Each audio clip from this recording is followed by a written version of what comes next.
కర్ణాటక తెలంగాణ కాంగ్రెస్ నేతలకు ముచ్చెమటలు పట్టిస్తోందన్నారు BRS MLA KTR. కుంభకోణానికి సంబంధించిన విషయాలను బయటకు రాకుండా సీఎం రేవంత్ రెడ్డి మేనేజ్ చేశారని చెప్పారు. 4-5 రోజుల్లో మబ్బులు తొలగిపోతాయన్నారు.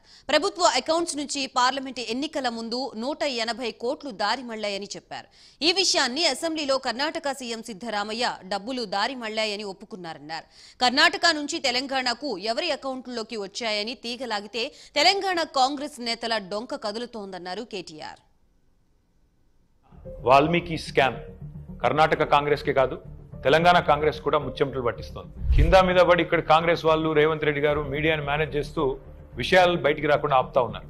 కానీ ఆ మబ్బులు కూడా తప్పకుండా 4-5 రోజుల్లో విడిపోతాయని నేను అనుకుంటాను. గవర్నమెంట్ డబ్బులు గవర్నమెంట్ అకౌంట్ల నుంచి అక్రమంగా ఏ కారణం లేకుండా సరిగ్గా పార్లమెంట్ ఎలక్షన్ కు ముందు 180 కోట్ల రూపాయలు దారి మళ్ళీ కర్ణాటక ముఖ్యమంత్రి స్వయంగా సిద్ధరామయ్య గారు అసెంబ్లీలో ఈ వాల్మీకి స్కామ్ లో భారీ ఎత్తున డబ్బులు దారి మళ్ళాయని ఆయనే ఒప్పుకున్నారు.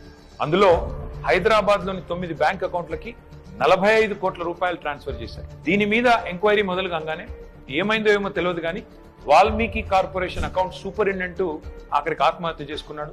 ఇవాళ ఆయన కుటుంబం రోడ్డున పడే పరిస్థితి. బ్యాంక్ అధికారులతో సహా 11 మందిని ఈడీ అరెస్ట్ చేసింది. కర్ణాటక నుండి మన తెలంగాణకు అక్రమంగా ఈ డబ్బు ఏ అకౌంట్లలోకి వచ్చింది, ఆ అకౌంట్లు ఎవరివి, ఈ తీగ లాగితే తెలంగాణ కాంగ్రెస్ డొంక మొత్తం కదులుతా ఉన్నది. మన పార్లమెంట్ ఎన్నికల్లో తెలంగాణ కాంగ్రెస్ పార్టీ తన ఖర్చులకు ఈ డబ్బులే వాడినట్టుగా అనిపిస్తా ఉంది.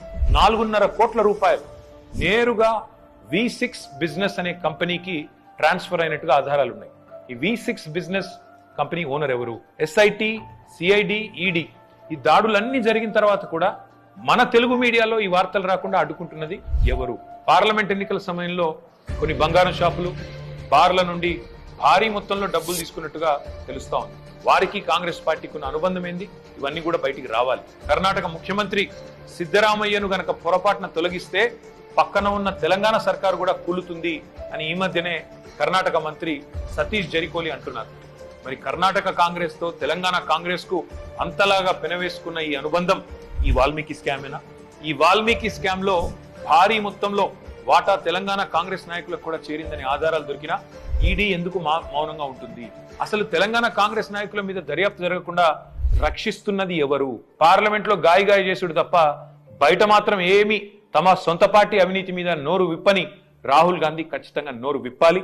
ఈ వాల్మీకి కార్పొరేషన్ గుట్టు విప్పాలని